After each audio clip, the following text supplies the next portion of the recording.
नमस्कार दोस्तों, अनुभव इंस्पायर्ड यूट्यूब चैनल पर आपका दिल से स्वागत है। दोस्तों, आज की वीडियो में बुद्धि और भाग्य की ऐसी कहानी सुनाने वाले हैं। आपदा को अवसर में बदलने की बात तो आप सबने सुनी ही होगी, लेकिन यह वाक्य सिर्फ उनके लिए है जो सबसे अलग सोच सकते हैं। बाकी सब तो बस भाग्य के सहारे बैठे रहते हैं। याद रखिए, सामान्य बुद्धि बस सामान्य परिस्थितियों तक ही हमारा साथ देती है। जब परिस्थितियां असामान्य हो जाती हैं तो उनका निवारण सामान्य सोच के साथ नहीं किया जा सकता। उस समय हम तभी सफलता प्राप्त कर सकते हैं जब हम कोई नई चीज खोज निकालें। याद रखिए, बुद्धि सबके पास है, लेकिन सफल वही है जो उन सब से आगे की सोच सकता है। ऐसा व्यक्ति किसी भी हालत में अपना भाग्य बदल सकता है। कैसे? आइए जानते हैं आज की इस बुद्धि और भाग्य की कहानी के माध्यम से। बहुत समय पहले एक ब्राह्मण रहा करता था। वह सरस्वती का पुजारी ब्राह्मण निर्धन था। वह प्राचीन परंपरा के अनुसार शिष्यों को पढ़ाता था। गुरुकुल की परंपरा के अनुसार शिष्य उसके लिए गांव गांव जाकर भिक्षा मांगते। भिक्षा में जो भी मिलता था उसी से उनका गुजारा हो रहा था। ब्राह्मण की पत्नी के बच्चा होने वाला था। ऐसे में ब्राह्मण की पत्नी को चिंता होने लगी कि उसकी संतान का पालन पोषण इतनी गरीबी में कैसे होगा। इसी बात को लेकर वो अक्सर ब्राह्मण को उसकी गरीबी के लिए ताने मारने लगी। वह कहती, ना जाने मुझे किन कर्मों की सजा मिली है जो मेरा विवाह मेरे पिता ने एक कंगाल से कर दिया। ब्राह्मण को यह बात अच्छी नहीं लगी। ताने सुन सुनकर वह परेशान हो चुका था। फिर एक दिन उसने एक फैसला लिया और अपने सबसे प्रिय और सूझवान शिष्य को बुलाकर सारी जिम्मेदारी उसे दे दी। इसके बाद 4-5 महीने में लौटने का आश्वासन देकर धन कमाने राजधानी चला गया। ब्राह्मण के जाने के बाद वह शिष्य अपनी सारी जिम्मेदारियां ईमानदारी के साथ निभाने लगा। आसपास के गांव के लोगों को जब ब्राह्मण के जाने का पता चला तो सब लोगों ने मिलकर ब्राह्मण के यहां अनाज और जरूरत का बाकी सामान भिजवा दिया। आश्रम में बाकी शिष्यों को वह शिक्षा देने लगा। इस तरह सब कुछ सही रास्ते पर चलने लगा। एक रात को ब्राह्मणी ने पुत्र को जन्म दिया। दरवाजे के पास खड़े शिष्य को जब यह पता चला तो उसने सोचा कि आगे क्या क्या करना है। इस बारे में गांव के बुजुर्गों से सलाह ले लेनी चाहिए। वह जाने ही वाला था कि इतनी देर में वहां एक दुबला पतला ब्राह्मण लाठी के सहारे चलते हुए वहां आया। उसकी वेशभूषा देखकर शिष्य को लगा शायद वह कोई भिखारी है। शिष्य बोला, ओ बाबा, कौन हो तुम? आधी रात को यहां कैसे आना हुआ? अभी ये मत पूछो कौन हूं मैं, मुझे कुछ काम है, बस तुम मुझे अंदर जा लेने दो। उस दुबले पतले ब्राह्मण ने जवाब दिया, ऐसे कैसे जा लेने दो? कम से कम अपना परिचय तो दीजिए। और भला आप इस स्थिति में एक असहाय स्त्री के पास कैसे जा सकते हैं? शिष्य दरवाजे पर रास्ता रोके हुए खड़ा था। ब्राह्मण ने हंसते हुए जवाब दिया, तो सुनो, मैं विधाता हूं, सबका भाग्य लिखने वाला। आज यहां बच्चा पैदा हुआ है तो बस उसी का भाग्य लिखने चला आया। भाग्य लिखने वाले को कौन रोक सका है भला? इतना कहते हुए वह ब्राह्मण हंसते हुए शिष्य को हटा अंदर चला गया। जब वह बाहर आया तो उस शिष्य ने उत्सुकतावश पूछा, महाराज, फिर क्या लिखा आपने मेरे गुरु भाई के भाग्य में? आज तक विधाता ने किसी को बताया है क्या कि उन्होंने किसके भाग्य में क्या लिखा है? परंतु शिष्य भी उन्हें ऐसे नहीं जाने देने वाला था। पीछा ना छोड़ते देख ब्राह्मण विवश होकर बोला, यही जानना चाहते हो ना कि क्या लिखा है? तो मैंने यह लिखा है कि यह लड़का हमेशा निर्धन ही रहेगा।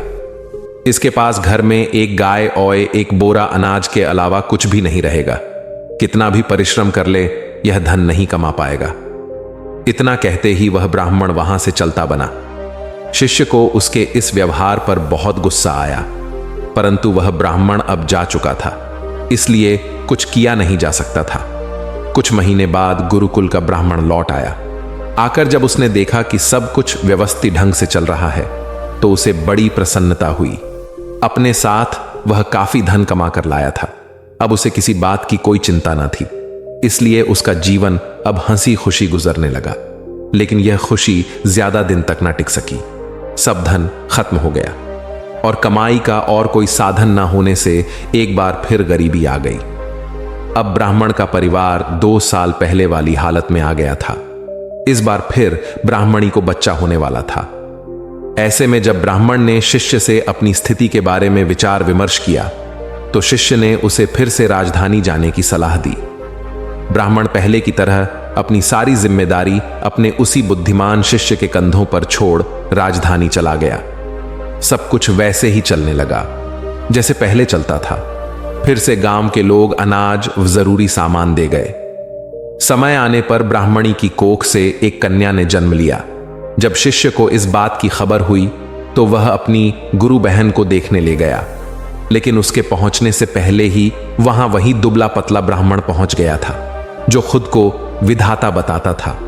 उसे देखकर शिष्य को गुस्सा तो बहुत आया, परंतु वह कर भी क्या सकता था। जब वह ब्राह्मण बाहर निकले तो शिष्य ने पूछा, कहो महाराज, अब कौन सा चक्रव्यूह रचकर आए हो? अरे भाई, गुस्सा क्यों होते हो? मैं तो यहां बस अपना काम करने आया था। सबका अपना काम है, मेरा ये काम है, इसमें मैं क्या कर सकता हूं? चेहरे पर व्यंग्यात्मक मुस्कान लिए हुए ब्राह्मण ने कहा, अच्छा महाराज, ठीक है, मगर बताओ तो सही, आखिर मेरी गुरु बहन के भाग्य में क्या लिखा आपने? इस लड़की का विवाह नहीं होगा। हां, लेकिन इसे देखने वाले बहुत आएंगे, फिर भी यह सारा जीवन कुंवारी ही रहेगी। इतना सुनते ही शिष्य को गुस्सा आ गया और उसने गुस्से में उस ब्राह्मण को वहां से भाग जाने के लिए कहा। ब्राह्मण पहले की ही भांति मुस्कुराकर चला गया, लेकिन उस शिष्य के मन को अशांति दे गया। वह सोच में पड़ गया कि अगर यह सच में विधाता था तो उसके गुरु भाई और गुरु बहन का भविष्य क्या होगा, कैसे कटेगा उनका जीवन। खैर, धीरे धीरे समय बीतने लगा। 1 साल, 2 साल, 3 साल करते करते कई साल बीत गए। शिष्य का गुरु यानी कि ब्राह्मण वापस नहीं आया। राजधानी से जितने व्यक्ति आते उतनी बातें बताते। कोई कहता ब्राह्मण की मृत्यु हो गई है, कोई कहता वह अपनी पत्नी से परेशान थे, इसलिए सन्यास लेकर जंगलों में चले गए हैं। शिष्य ही ब्राह्मण के घर और गुरुकुल की सारी जिम्मेदारी संभाल रहा था। सबके साथ साथ उसने अपने गुरु भाई और गुरु बहन को भी शिक्षा देकर उन्हें शिक्षित किया। 18 साल बीत चुके थे। ब्राह्मणी का पुत्र 20 वर्ष का हो गया था। शिष्य को लगने लगा कि अब उसका गुरु भाई गुरुकुल की व्यवस्था संभालने लायक हो गया है। इसी विचार से अब शिष्य अपनी सारी जिम्मेदारी उसे देकर वहां से विदा लेना चाहता था। ब्राह्मणी व उसके पुत्र और पुत्री ने उस शिष्य को रोकने का बहुत प्रयास किया, मगर सब व्यर्थ था। शिष्य जब जा रहा था तब गुरु भाई उसे छोड़ने कुछ दूर तक उसके साथ गया। जब गुरु भाई आशीर्वाद लेकर वापस लौटने को हुआ तब उस शिष्य ने उससे कहा, भाई मैं जा रहा हूं, मगर जो मैं अभी तुम्हें जो 2 बातें बताऊंगा उस बात का ध्यान रखना। पहला, कभी भी अपने घर पर अनाज से भरा हुआ बोरा और दूध देने वाली गाय मत रखना। अगर तुमने दोनों रखे तो तुम सारा जीवन निर्धन ही रहोगे।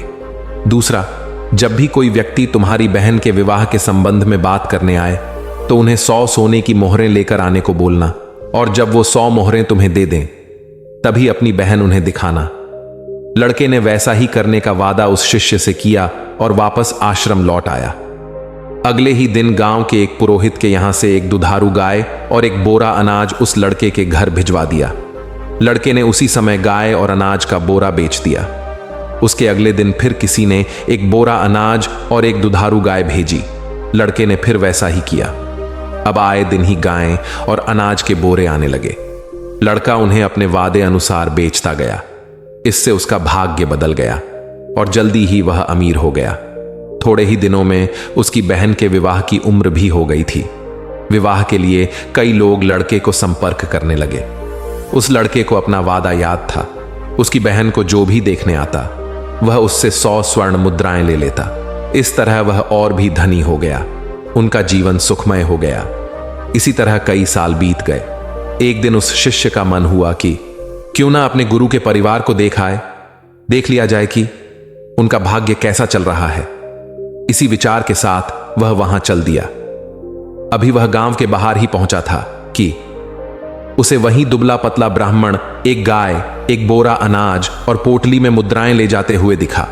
शिष्य ने आवाज लगाते हुए कहा, अरे महाराज, कहां जा रहे हैं? ब्राह्मण ने उसकी ओर देखा और गुस्से में ऊंची आवाज में बड़बड़ाना शुरू कर दिया, आ गए जले पर नमक छिड़कने। देख लो, ये सब तुम्हारा ही किया धरा है। रोज एक दूध देने वाली गाय, एक बोरा अनाज और 100 मुद्राएं देते देते मेरी ऐसी की तैसी हो रही है। दिमाग काम नहीं करता कि तुम्हारे इस चक्रव्यूह से कैसे निकलूं। मेरा चक्रव्यूह? महाराज, आप भूल रहे हैं कि भाग्य तो आप लिखते हैं, फिर भला मैं कैसे आपको किसी भी चक्रव्यूह में फंसा सकता हूं। शिष्य ने छुटकी लेते हुए कहा, बेटा, मैं तेरी बुद्धि से हार चुका हूं, मेरी सहायता कर और मुझे इस झंझट से निकाल।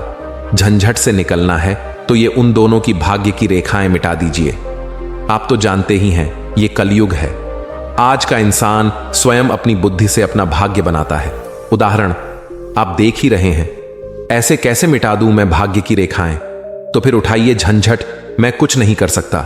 अरे नहीं बेटा, मेरा कुछ ख्याल करो, कब तक इसी काम में फंसा रहूंगा मैं? शिष्य ने कहा, मैं भी मजबूर हूं महाराज। अपने गुरु को वचन दिया है कि उनके परिवार का ख्याल रखूंगा। अब ऐसे में उनका साथ कैसे छोड़ दूं? वैसे भी इस दुनिया में कुछ पाने के लिए कुछ खोना ही पड़ता है, और फिर मुझे तो अपनी बहन का विवाह भी करना है। अगर आप मेरी बात मान लें तो आपको अपनी समस्या का हल मिल जाएगा। कुछ देर सोच विचार करने के बाद उस ब्राह्मण ने गाय, अनाज का बोरा और मुद्राओं की पोटली उस शिष्य को दे दी और बोले, जाओ, मिटा दी उनकी भाग्य की रेखाएं। तुम्हें उनका जैसा भी भविष्य बनाना है बना लो, मैं कोई रुकावट नहीं डालूंगा। लेकिन हां, मेरी एक विनती है कि इस बारे में तुम किसी को बताना नहीं तो कोई भी मेरा आदर नहीं करेगा, किसी को मेरा भय नहीं रहेगा, जिसके कारण कोई मुझे याद नहीं करेगा। इतना कहते हुए वह ब्राह्मण चला गया, जो खुद को विधाता बता रहा था। तो दोस्तों, इससे यह तो सिद्ध हो गया कि आप ही हो जो अपनी बुद्धि से अपना भाग्य बदल सकते हो। यदि आप अपने लक्ष्य के लिए पूरी तरह से समर्पित हैं, तो ऐसी कोई चीज नहीं जो आप हासिल नहीं कर सकते। हो सकता है हमारी परेशानियों में ही हमारी सफलता कहीं छुपी हो। यह तो हमारी मानसिकता पर निर्भर करता है कि हमारा जीवन कैसा होने वाला है। दोस्तों, भाग्य का लिखा कभी नहीं मिटता। यह बात सिर्फ वहीं तक सही है जहां हम सिर्फ भाग्य के भरोसे बैठ जाते हैं। लेकिन अगर हम अपने कर्मों के प्रति जागरूक रह सकें और अपनी बुद्धि का सही इस्तेमाल कर सकें, तो हम अपना जीवन, अपना भाग्य बदल सकते हैं। दोस्तों, आशा है यह कहानी आपको पसंद आई होगी। हमें कमेंट करके बता सकते हैं। इस वीडियो को जरूर शेयर करें और ऐसी ही और ज्ञानवर्धक कहानियां सुनने के लिए हमारे चैनल को जरूर सब्सक्राइब करें। हमेशा खुश रहिए, जागरूक रहिए और अपने कर्मों पर ध्यान दीजिए। धन्यवाद।